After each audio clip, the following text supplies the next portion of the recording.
No, I don't know why it's been so slow lately.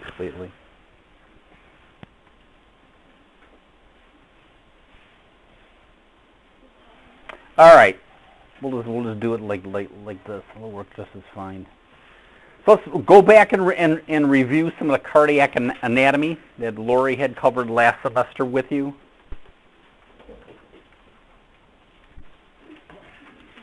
Unbelievable. And if I ever get a picture up here, should be able to see both internally and externally some of the vessels that are there as far as your coronary arteries and coronary veins. Should also be aware of valves. So again, that whole concept of tracing a drop of blood through the body, through the heart, through the lungs, etc. Layers of the heart muscle itself: myocardium, epicardium, endocardium, with myocardium being the thickest by all. And of course, it's all sitting inside the pericardial sac. Should be familiar with the conduction system, starting off with the SA node, propagating through the atria, meeting back up at the AV node, or the bundle of His. I combine the two of them together and just say AV bundle. They serve the purpose of delaying that conduction from continuing on down the left and right bundle branch and all the subsequent auxiliary branches that are there, ending up in the Purkinje fibers as the final component. Maybe go back again to this concept of depolarization and repolarization. Under ordinary conditions, the amount of potassium that is on the inside is slightly less than the amount of sodium and calcium on the outside of the cell, so therefore there is a relative positivity outside compared to inside.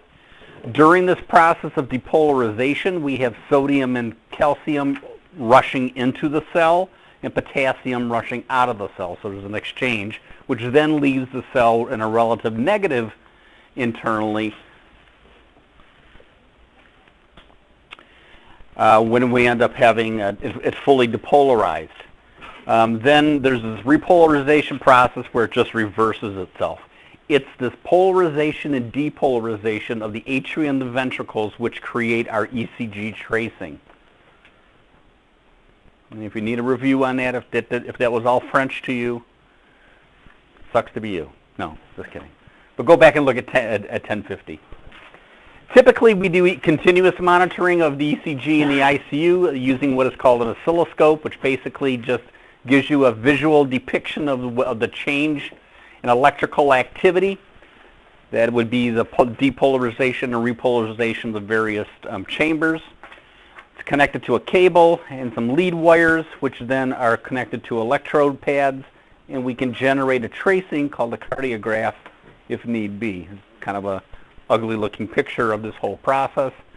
You guys were in the ICU. You guys know what it looks like, okay? So it should be no big deal there. You can also do it portably, in this case with a monitor, the defibrillator that could be brought to the bedside. And the ECG, its electrode itself has a sponge or a paste that is connected. This gives it some continuity with the skin. And then there's usually some kind of a snap-on that clicks on, so that wire then can be connected up to the cable. Want to make sure that we prep the patient, inform them of what we're doing. And especially if they're on continuous monitoring, we want to make them aware that the thing can alarm. We want to go ahead and prep the skin, removing any dead skin with usually just a gauze or a washcloth. If they're in men, if they have a lot of chest hair, you may need to shave them to be able to have the electrode fit snugly on the skin. And then we're going to go ahead and snap on the lead wires to these electrodes and make sure that everything is attached appropriately. We typically use a 3-electrode pattern, although you can use a 5-electrode just to give you a little bit more views. In the case of Holter monitoring, it's also something we can do. They can also have it set up so it can be used as a telemetry where they can walk around. They're not trapped to the monitor. and it's usually displayed at a central station. The two views that we look at that you should be aware of, lead 2 is the most common. That is the idiot's lead, okay, because everything is nice and pretty. MCL1 stands for modified chest lead, and it's basically just like V1 that we would use in our 12 lead, as we'll see in a second, but it's used a lot of times in the coronary care unit because it can distinguish between a PVC that's coming from the right side of the heart versus one that's coming from the left side of the heart, because it's looking across the septum. Should be able to identify the various waves that we have, the P wave, the QRS complex, T wave. I've been in this business 40 years, and I think I might have seen a U wave twice. So theoretically, it's there. You'll rarely, if ever, see one. You should also be aware of the various segments, the PR interval from the beginning of the P wave to the beginning of the QRS complex, the QT segment from the beginning of the QRS complex to the end of the T wave, and probably the most important one is the ST segment.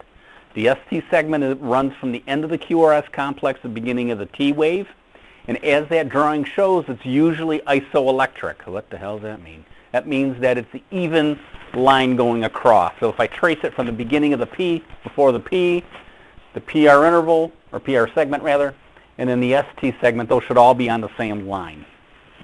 That's called isoelectric, meaning it's neither deflecting up or nor down. We'll see why that's important in a little bit. Lead 2, if you remember, has a negative electrode on the right shoulder and a positive electrode on the left leg. So when an ECG rhythm is being monitored, it always looks from the negative pole to the positive pole. And if the movement of the actual conduction is moving in that direction, the direction it's looking, then it's going to depict as a positive deflection, which is why we use lead 2.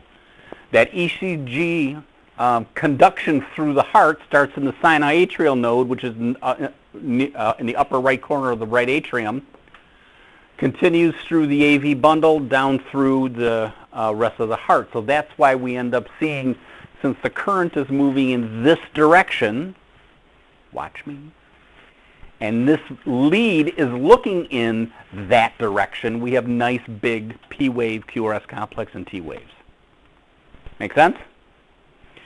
Same with the modified chest lead. Again, looks like a V1. We'll talk about that when we talk about the chest lead. If we're doing portable monitoring, or if we're doing monitoring, say, for a bronchoscopy, just a short term, we're going to do a 3 lead. And I love this guy with the bow tie, or with the tie. That's actually a sternum, but that's okay. Typically, the top one there in the center is lead 2, and that's what we typically use. The other ones are there, either 3 leads placed in other directions, or a 5 lead. Why we would do it, it just gives us a little more views.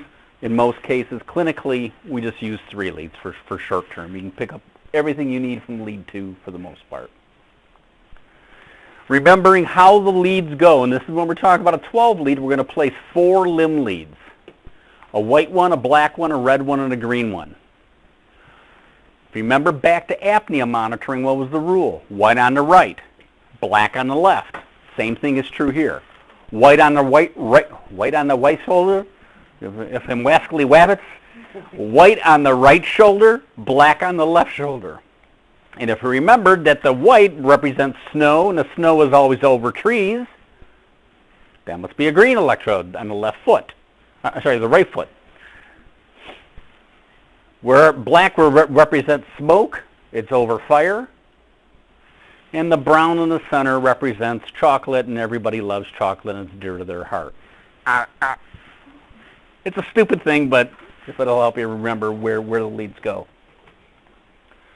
What our goal is here is to look at all the various pictures that we can of the heart. So on the top one, we have things that are looked in the transverse plane, where we're looking at the 3 limb leads, lead 1, lead 2, and lead 3. We're looking at the 3 augmented voltage leads, which start at a central point in the center of the chest and move to either the right shoulder, the left shoulder, or the foot in a straight down fashion. Or we're looking those in the horizontal plane, which are the chest leads that are looking outward into space. So we're going to place 10 different electrodes to evaluate 12 different leads. We get 12 pictures from looking at just 10 placements of electrodes. So there's our transverse plane are the chest leads, our frontal plane are the limb leads, which also include the augmented voltage. And again, we're going to use these to monitor the patient to see if there's any dysrhythmias present and to identify the presence of changes in that ST segment, as we'll see in a sec. Here's the same exact rhythm. It's called ventricular tachycardia. I always say a ventricular rhythm can be identified because it reminds me of my first girlfriend. I think I told you this. It's wide, bizarre, ugly, and doesn't work. That is ugly. But that's the same exact picture looking at from 12 different views. The bottom is typically lead 2, but just at a longer run of it, so I can see a better picture. That and that are exactly the same picture. So what we're doing is trying to identify, at least as far as in the ER, when we're doing a 12-lead EKG, and this is something that respiratory therapists typically do on off shifts. On day shift, they may have somebody who's an EKG tech. They're not there on nights. A lot of times it falls to us. So that's why we need to make sure that this is a performance that you can do effectively. What we're trying to identify is the presence of ischemia. Ischemia means that the muscle itself is being deprived of oxygen. Okay? If the heart muscle is deprived of oxygen, there's going to be some significant changes to the ECG pattern. Specifically, that ST segment is going to be higher than the baseline. It's no longer going to be isoelectric. If the heart that is ischemic is left and untreated, it can produce injury to the tissue itself. At this point, either ischemia or injury, it's still reversible. If it's not treated appropriately or not reversed, the muscle will become infarcted. And once it's infarcted, it's dead. And once it's dead, it can't be revived. Okay? So that part of the heart is no longer functioning. So we want to be able to identify ischemic changes, injurious changes, and hopefully never get to the infarcted part. And we can do this by looking at the various parts of the heart, the various walls of the heart. If I think of my heart, what I'm really talking about is the left ventricle, not the right. The left ventricle is all we care about, right? It's pumping blood to the rest of the body. I'm being facetious here, but the left ventricle is the one that we're really concerned with. If you think of it as a box, there's 6 walls to a box, right? 4 walls on the sides and the top and the bottom. The front of that box is the anterior wall. The side that is adjacent to the right ventricle, we're going to call the septal wall. The wall that's on the opposite side from the septum, we're going to call the lateral wall. So it's on this side.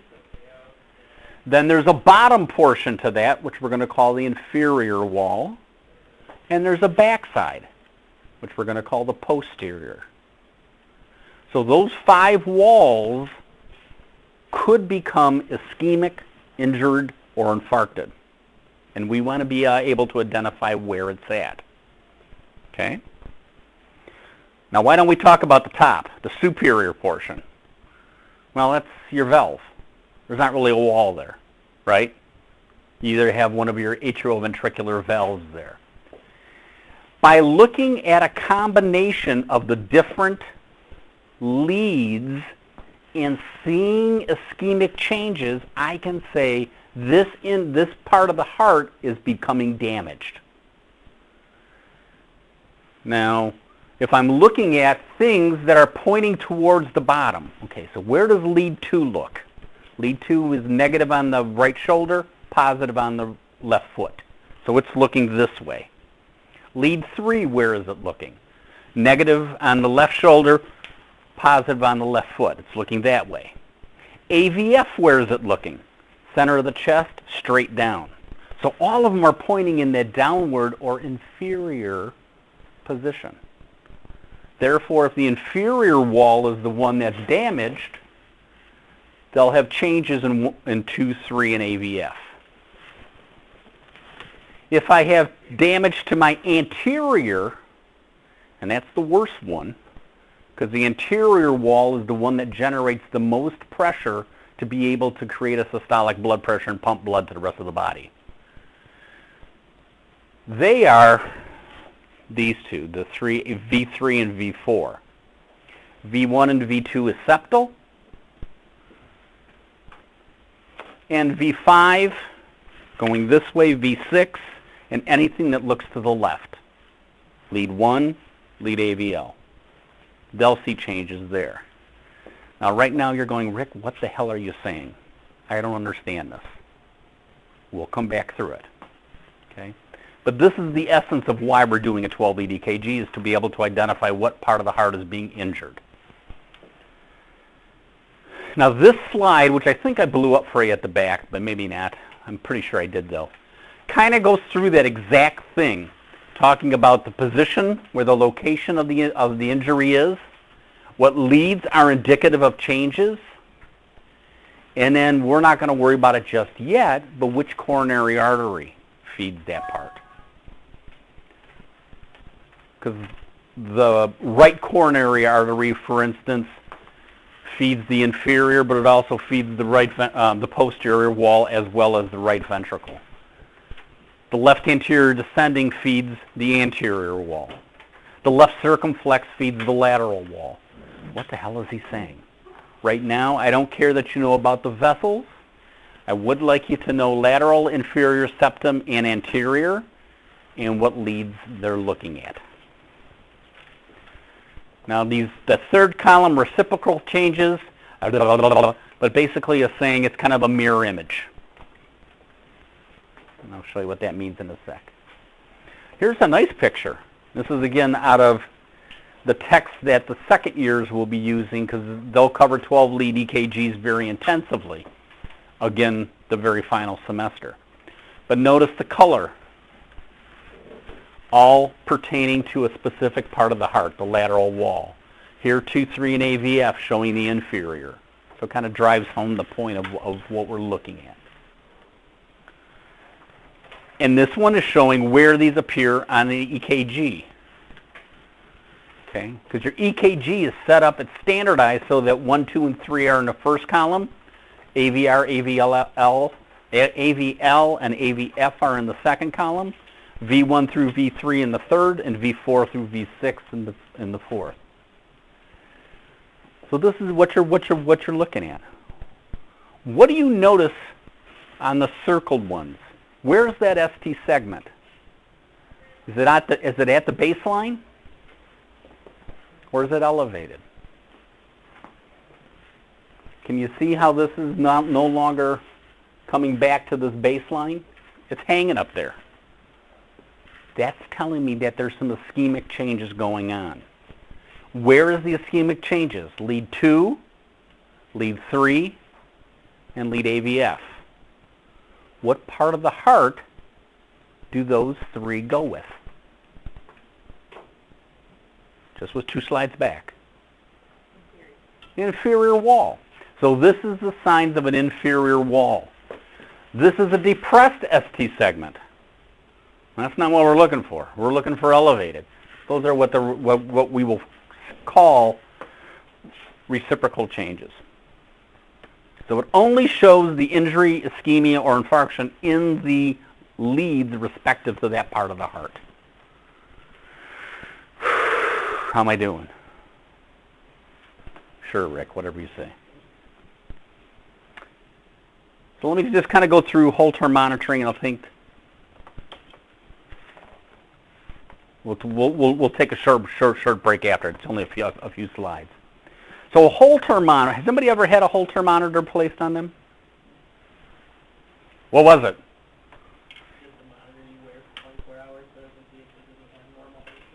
That's right. So it's when we send patients home. It's ambulatory. Okay? And we're typically using either a 3 or a 5 lead picture. So that's why he's got 5 leads on his chest. We look at this for intermittent problems. So say somebody has a dysrhythmia that happens, but it goes away. And then it happens, but it goes away. Well, that's not good. We want to have it. We want to be able to identify why this is happening. So we send the patient home with these leads attached to them and attached to this recording device, usually for 24, sometimes maybe even 48 hours. And the patient keeps a little diary. Felt a funny thing. And when you feel that funny thing, you press the button and it marks it on the ECG tracing, so that they can go back and look and correlate what's going on versus what the ECG tracing is showing us. And I return it back for analysis with the physician. Okay, let's take a few-minute break because I need to stop talking for a few moments. So take about 5. If you don't know where the bathroom is again, they're down the hall on make a left and head all the way down. All right. Because you guys got to remember you have your 9 hours a week with me. How painful is that? Now I will guarantee you I will not talk for 9 hours straight. There is no, my voice will not have. But the balance of that time is lab time. Time for you to practice stuff. So we'll go through, not today, but we'll go through on tomorrow on actually doing an EKG demo, a 12-lead demo. So we can go from there.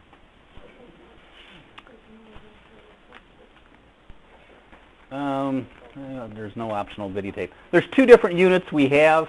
It actually is a different one. It's not the Burdick that we have. But both of these are ones that are used in the clinical environment.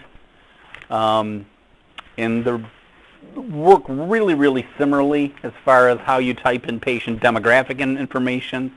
You know, their name, their age, their gender, that kind of stuff. And you'll do this. Did we talk about the I don't think we talked about that, did we? Let me go back here. Slide 50. I think it skipped by that slide. Yeah, there we go. So for a performance evaluation, you're going to do it on a live human being. Okay. That person is of your choice. If you want to bring in your significant other, if you want to do them on each other, I don't care. But it's got to be done. Someone who's over the age of 18, and you are all over the age of 18. Ladies, if you're the person getting the EKG done on, you can wear a bathing suit top if that makes it easier for you. Probably should have specified that that's not while you're doing the EKG that you're wearing a bathing suit top. I'm just recognize that probably isn't coming across right. 17th and 18th are the dates for that. I think it says in your handout the 18th and 19th, but it is the 17th and 18th on the first day handout, and that's what we're going to go with. Okay. And it'll be assigned times just like we usually do, so you'll know at what point you need to be here. Okay. You certainly can. If that would make you feel more comfortable, that certainly is allowed. Find somebody who's got nice skinny that you can find everything on, right? Be sure you got the right paper. I think these 2 both use the same paper, but we had an older model that used different paper in the process. And Amber will give you a couple of sets of tabs. They dry out over time, so you should put them in a little baggie, so make sure that you keep them nice and airtight. And we're going to try to reuse them as much as possible just to keep costs down. For the actual PE, we'll have fresh ones for you so that they don't that they stick on. Because especially if you're putting them on and the skin's a little oily or something, they sometimes don't stick on really well. But you want to go ahead and place them. Notice there's a tab there. That tab should be in the gravity-dependent direction so that it's not pulling up. It's pulling downward. And what we're going to do is place our 4 limb leads, black, white, green, and red. We'll also then place the 6 chest leads, and we'll get to where those are placed in a second. And this is the picture that will tell us that. Anywhere on the right arm, usually we use the right shoulder. Left arm, left shoulder. Same is true with the legs, assuming that we don't have no double amputees.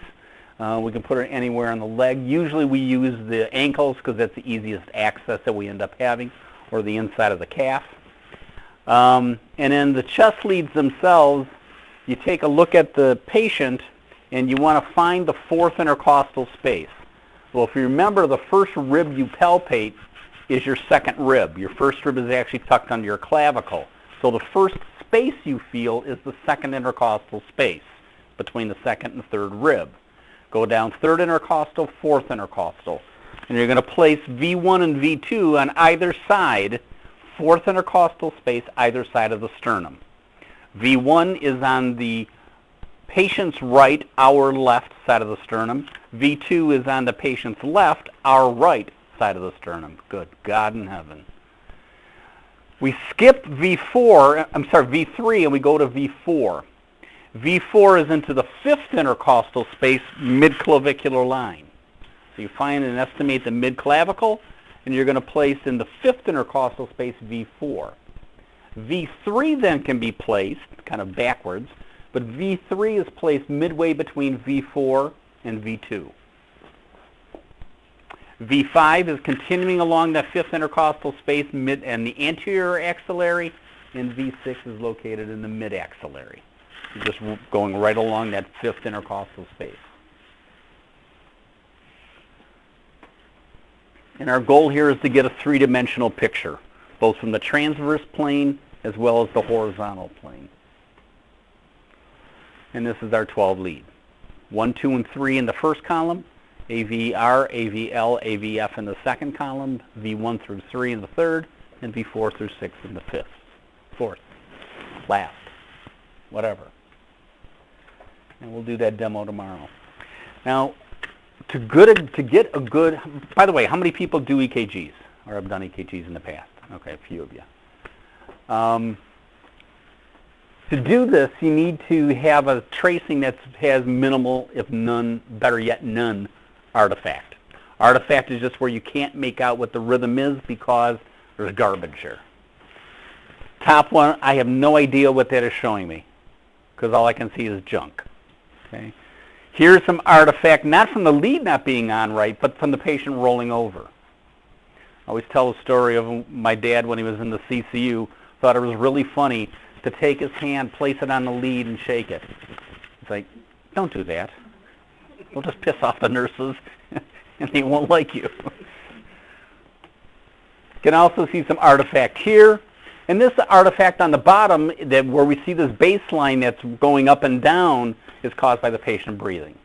So if we're seeing that, we may want to tell the patient, you can just hold your breath for a moment. It only takes about 5 seconds for it to acquire the data necessary to print it out, so it's not like they got to hold their breath for 45 minutes or something. Another type of interference that you may encounter is called 60 cycle or AC interference. And this, you can see this baseline is really thick, and it's because it's picking up something electrical and transmitting it to the tracing. Nowadays, things are much better grounded. How's that? So we don't see this kind of interference as much as we did previously. When doing an ECG on a young lady, or an old lady for that matter, try to maintain as much modesty as possible, especially for us gentlemen. Okay? Use a gown and lift as needed. I'll tell you a story in a second on that one. Use the back of your hand rather than the front of your hand to displace the breast if you need to place something below, say like V4 or V5. Place tabs. You can place them on top of the breast, but depending upon the size and whether or not they're implants, it can actually alter the picture of the ECG. So when I was working clinically, there's this one guy, we were working midnights, and he got called down to do an EKG in the ER, and it was on a young lady, she's probably in her late 20s, and her girlfriends were out imbibing a few, shall we say. So she was pretty lit. So he comes in, and he's a good-looking guy, and he comes in and he says, I got to do an EKG, and so she takes her gun and goes, okay. It's like, you didn't need to do that. You can just take and make a V, and you can basically not have to expose anything in the process. But he got a kick out of it, so more power to him. So again, what we're looking for are these 12 pictures, and what I would like you to know is where the positive side of that tracing is, because that's going to tell you the direction it's looking. Lead 1 is the patient's left arm. Starting in the right arm, negative. Positive is on the left arm, or left shoulder. Lead 2 and 3 are the left leg. They're both looking downward in that fashion. AVR is the right arm. AVL is the left arm. AVF is the left leg, or straight down, if you will. And then each of those sites are where the placement of that electrode is, because it's looking from the inside of the chest out into space. Positive is important for a bunch of different reasons, one of which is that we're going to see which lead has the biggest picture, and that's what we're going to call axis deviation, and we'll talk more about that another day. Okay. So if the direction that this is viewing is going in the same direction as the electrode is going, it's going to be a positive deflection. If it's going in the opposite direction, it's going to be a negative deflection. So for instance, we said lead 2 is our best lead because it's going in the same direction as the heart current is going, right? From the upper right to the lower left. What lead looks in the opposite direction to that? Not going from right shoulder to left foot, but from going from the left to the right shoulder. We just said it last slide. AVR. AVR will give you a mirror of lead 2. AVR will give you everything upside down. The P wave is going downwards. The T wave is going downwards. The QRS looks exactly opposite of what it does in lead 2. Okay? So that's why we're looking at them. And it's saying the same thing. So here's 3 different views of the exact same tracing, just because the leads are looking in different directions. So I can have it negative, AVR. I can have it isoelectric, say lead 1. Or I could have it being positive, say lead 2. Same tracing, just because I'm looking at it from a different direction, it's going to look a little bit differently. It's like the eye. It's seeing literally which way the current's moving. And what we're doing is we're trying to take a picture from all around the heart. When I was younger, I was into older cars, and I used to the ability to look at a 50 to distinguish between a 55 and a 56 Chevy. You have to almost look all around the car. The tail lights are different, the door panel is different, but you have to literally walk around like this to be able to take a look at it. So here's the combination of all the limb leads, the AVR, and what you'll end up seeing is that it's broken up into segments, little pieces of pie. And this is where we'll talk about something being in the normal axis deviation, something having a right axis deviation, or something having a left axis deviation. Now, correct me if I'm wrong, Lori did not talk about that last semester. Now, it sucks to be you, because we're going to talk about it this semester. It's actually there's a simple method for it.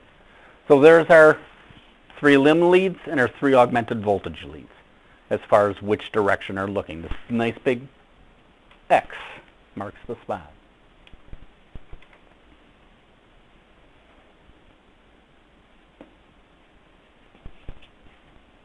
So again, that's our 12 lead layout and talking about the different parts of the heart that are affected. And we're looking at it from the frontal as well as a horizontal plane to give us, again, that three-dimensional picture. And we talked about that before. So the three limb leads form what is called Einthoven's triangle. Who the heck is Einthoven? Einthoven was the guy who actually first created an EKG tracing. And if you see a picture of him, he's pretty cool. He's got his feet in a bucket, and he's got his arm in a bucket, and why it's in a bucket is it's a saline solution that is allowed to have the current go through. Pretty funny.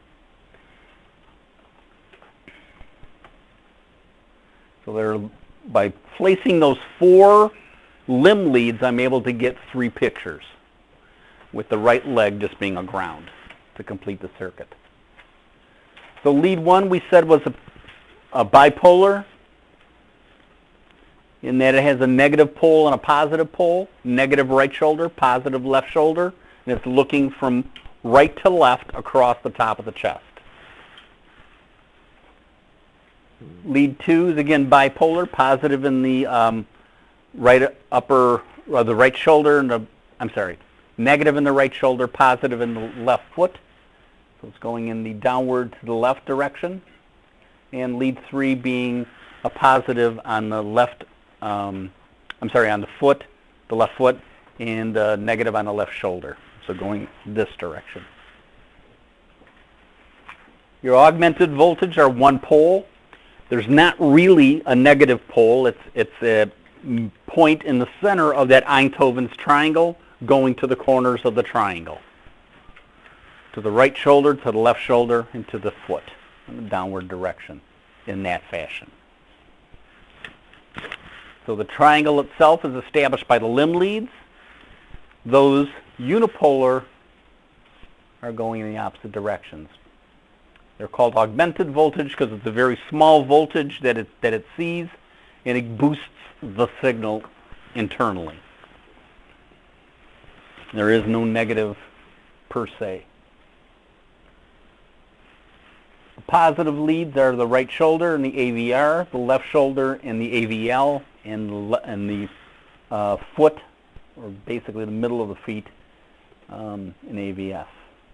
And then we have our unipolar precordial leads, and we talked about the placement of them, V1 through V6. So we're looking across the heart, from the septal side through the anterior side through to the lateral side. And we talked about proper placement. That's one of the big things that Amber and I are going to be looking for, is do you have the leads in the right spot? If we don't have the leads placed correctly, garbage in, garbage out. And that's where they're looking. I'm going to skip through these because we already talked about them. But there's our septal wall, V1 and V2. V4 and then V3. And that's going to be looking at the anterior wall. And then finally V5 mid-axillary, anterior axillary, V6 mid-axillary, and this is going to be looking at our lateral wall. So we're looking at the different parts, different segments of the heart. Might be a good slide to look at, just saying. And there's our chest leads.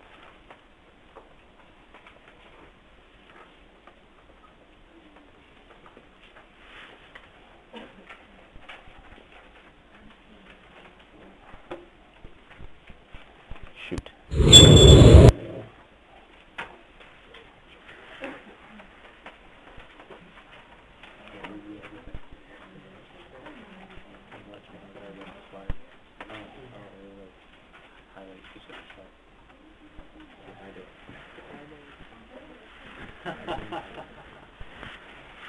Where'd I go?